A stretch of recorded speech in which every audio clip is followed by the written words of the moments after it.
Warning: this is a demonstrational video of my reloading methods and is not to be used as a guide. Reloading your own ammunition can be very dangerous if not done properly. Ensure you are completely understanding of the relevant laws regarding this topic. Please refer to a loading manual for published and tested load data. Do so at your own risk. Welcome back to part 2 of the reloading demonstration. In this part we're going to be priming the cases, which is where we push a primer into the bottom of the primer pockets. We're going to be charging the cases, which is where you put powder into the cases, and then bullet seating, which is the final part, which is pushing a bullet into the top of the case to complete the final cartridge.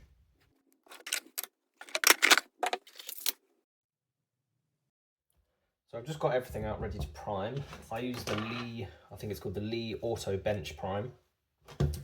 Primers basically stack up in this little thing here in the V, and that goes in there.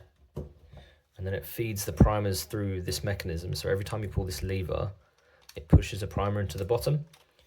It uses individual shell holders at the front. So this one is for 38. I just Sharpie on the top of them what are the right ones, so they're easy identifiable. Just pull that bit back, slide that in, and it's ready to go. These are called loading trays. These ones are 3D printed by a guy at our club called Seb, so thank you Seb for these, they're very good. And they fit brilliantly, and they're just to hold everything to keep yourself organised. One thing I do like to do before I prime any of my cases is that I'll shine a torch or a light through into the cases to make sure there's nothing left in the cases. So any tumbling media or any leftover bits of dirt or anything that could have got in there, but they look good to me. As I'm only priming 19 cases, I'm only going to be getting out 19 primers. The best thing, or the best way I've found to get them into the priming tray is to just push out as many as you need, so the 20 there, cover up however many you don't want to take out, and then just pour them in. And the 19 from there have gone in. You might not be able to see this on the camera, but there are, oh you can, there are ridges along here, and they help to, if you just shake the tray, they will self-correct all the primers in there. On this one you just close it up, change it to lock.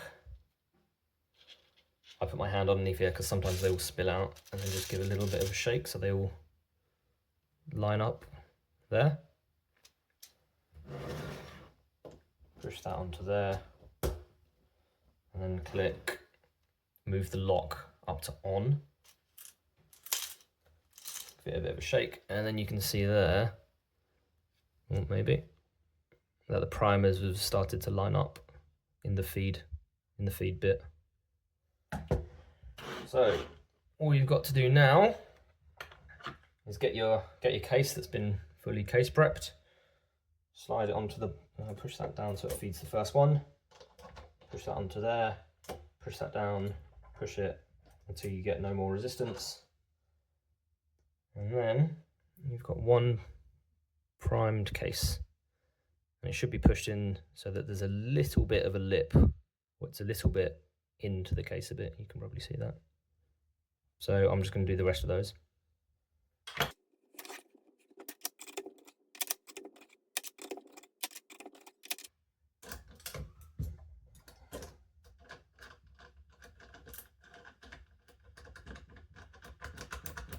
So weirdly, I've just had something that's never ever happened to me before. I've primed thousands of cases and I've never had this happen, but even though I checked all of them in the feed ramp, somehow this primer has tumbled or not gone in completely straight, and it's gone in sideways. Why is that not focusing? So, yeah, there you go. So it's gone in sideways, so I now can't get the shell holder off, and the case is stuck in there. I managed to fix it. I got the primer out. I just put some eye and ear protection on, and just pulled out some pliers. So back to it.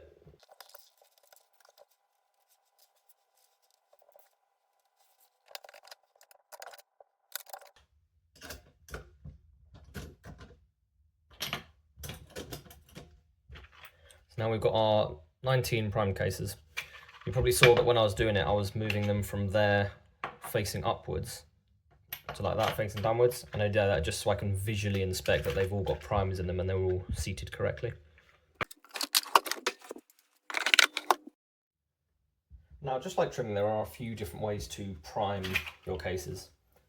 What you just saw me do a moment ago, that was what's called bench priming, where you've got a separate tool that is typically mounted to a bench. I've just put mine on a plank of wood. That's bench priming, where you've got a whole thing that with a big lever. There's also something called on-press priming. The Lee system uses something like that. You probably see something similar on other presses as well. That slots onto a little arm in the press. So you can imagine there's a shell holder on here and the bit of brass is there. When you bring the ram down, that arm moves in and it will push a primer into it like that.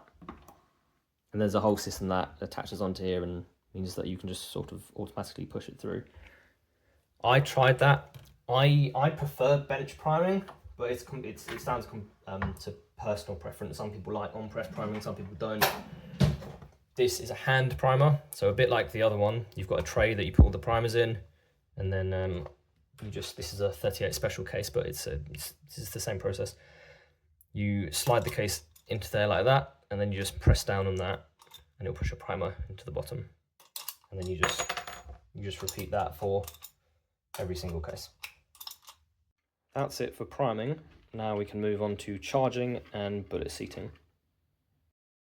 One piece of equipment I use is this. It's an automatic trickler. Mine's made by Frankfurt Arsenal and it's called the IntelliDropper.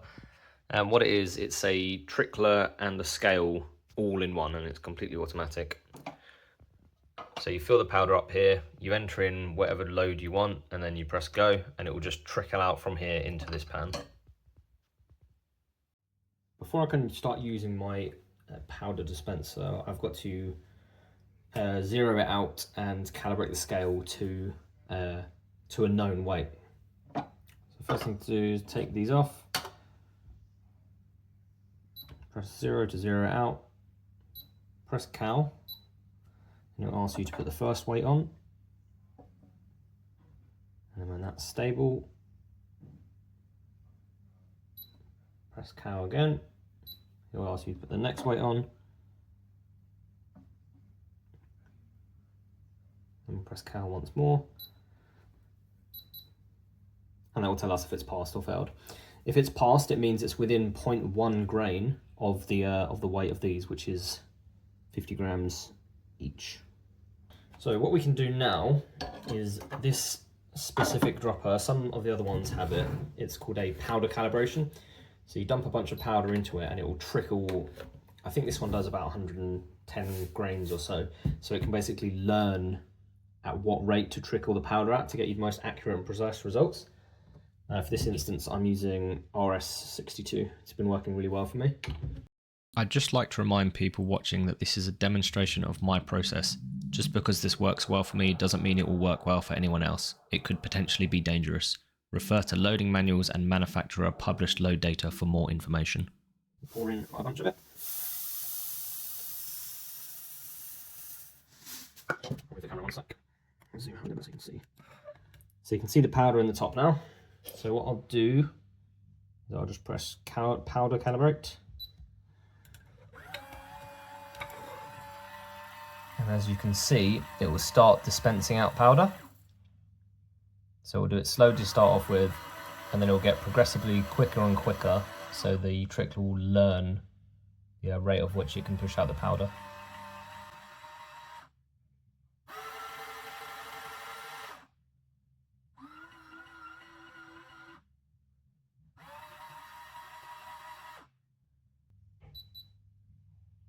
And that's all done now. So it's basically sort of learned what to do with the powder. With anything reloading wise, I like to be nice and organised and planned beforehand. So what I do is I'll put my uncharged cases in the loading tray like that, and I'll get my bullets out and I'll get the right amount of bullets out that I need for the cases. In this instance, I'm using 140 grain ELD match bullets by Hornady. Very good, very consistent, and very efficient at long range.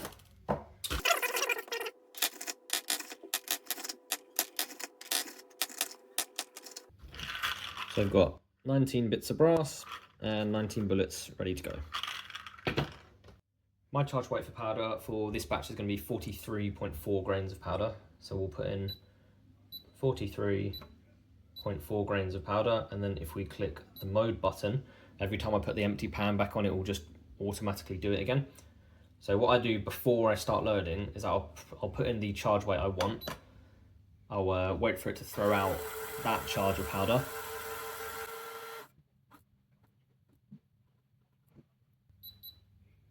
And then when it has thrown out that amount of powder, I'll take the pan off, shake it around, put it back on, and it's going to beep because it's noticed I put it back on with a weight on it.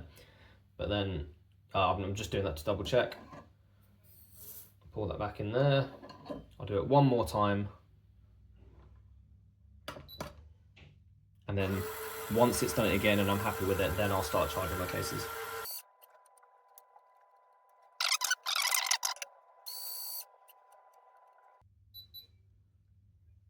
Okay, so that's the first one.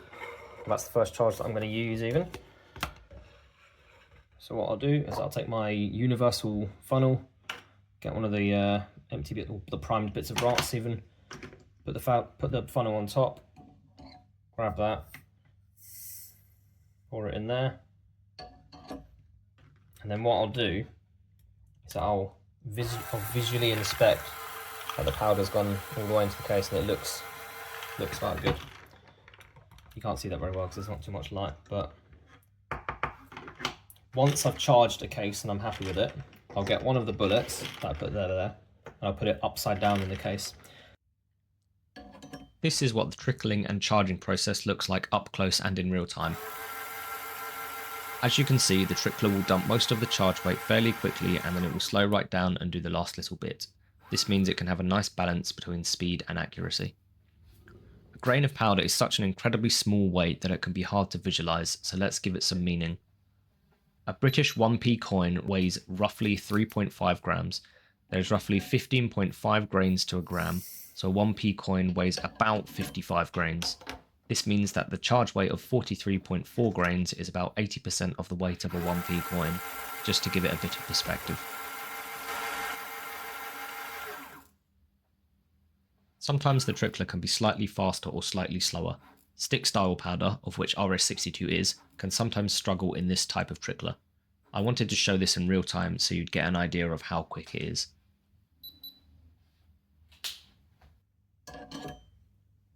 This is a particularly long throw, but I just wanted to show the process from start to finish. You can see right at the end as it's throwing that last 0.1 grain that it really takes a while. This is due to the nature of the stick powder.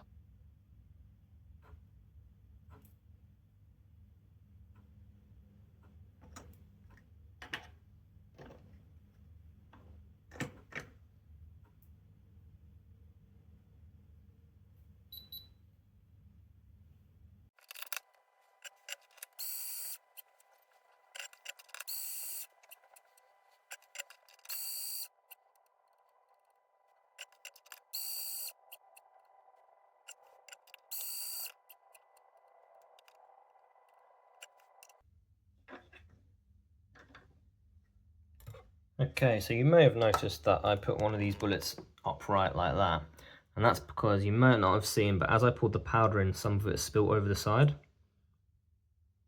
So I'm going to have to do that one again.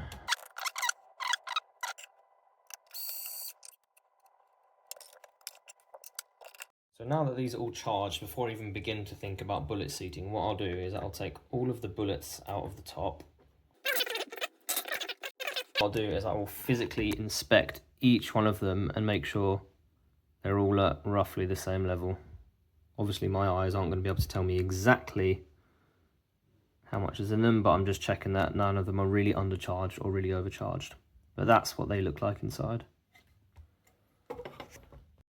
Now we're ready to start seating. I'll need to get my bits out again. I'm going to be using this. And what this does is it sits on,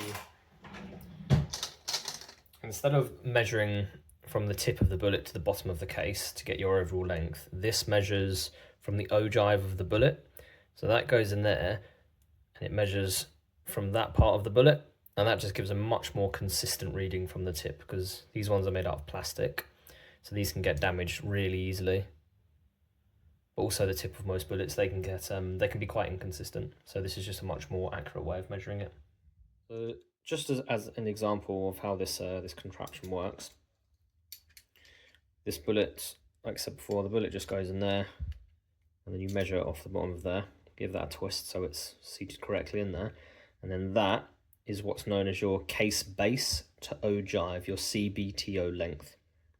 Now my seating die has something called a micrometer on the top, and if you can see, there are some lines on this top bit that twists around. There are some really faint lines that match up with the lines on the front, and each one of those lines represents 1/1000th of an inch. So when this is sitting in the press, I can adjust my seating depth by 1 thou at a time. So through some previous testing, I know that this charge weight works well with a 20 thou jump, which means the bullet itself is going to jump 20 thousandths from being fired until it engages the lands or the rifling inside the rifle.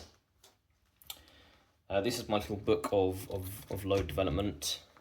So every single time I make any reloads or I shoot any reloads, it goes in this book, so I've got data to go back on, and as you can see, there's quite a bit in there for now.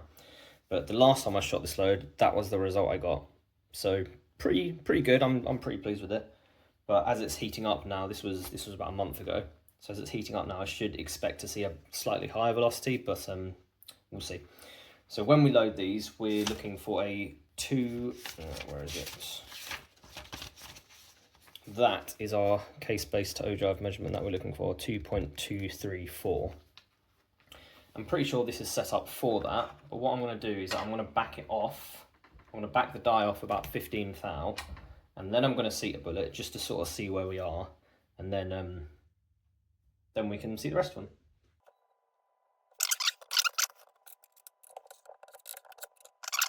So we're looking for 2.234. We're about 12 thou off.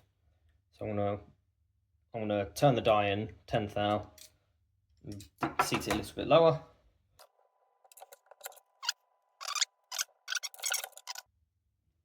There you go, 1 thou off, or there you go, half a thou off, give or take. So that now is a completed round. That's been completely brass prepped, it's been primed, it's been charged, and it's had a bullet seated in it.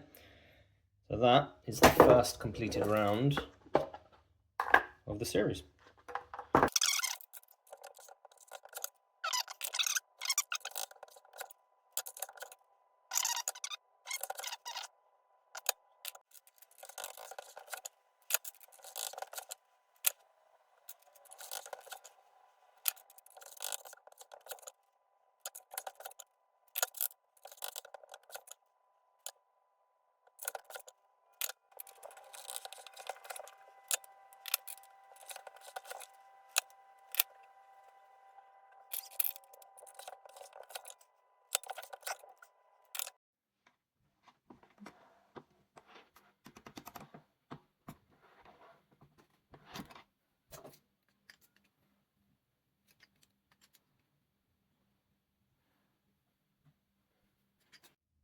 So with that last one on the press, done on the press, we now have a nice fresh batch of hand-loaded 6.5 Creedmoor.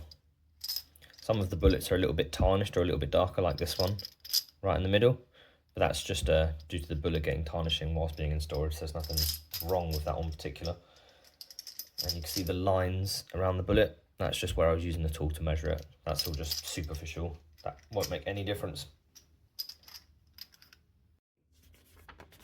Like the case prep list, I also have a list for my load data. This is so I can just store this bit of paper with the rounds I've loaded, so I can just open it and I can know exactly what it is. So I'll just fill that out now.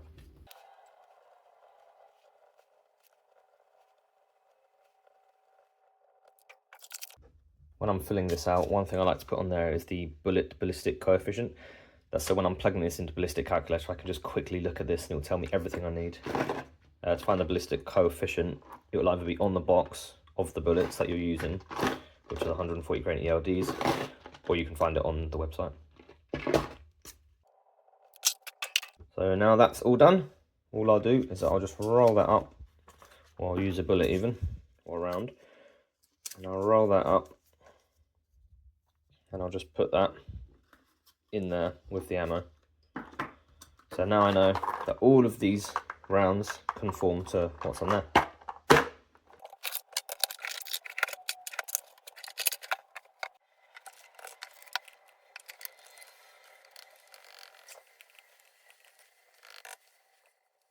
That's everything done now. The trickler has been completely emptied, so that's nice and clean, ready to go for the next time.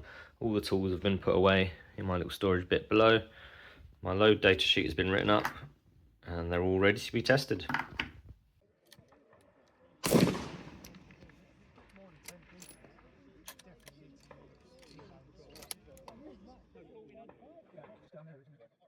Come up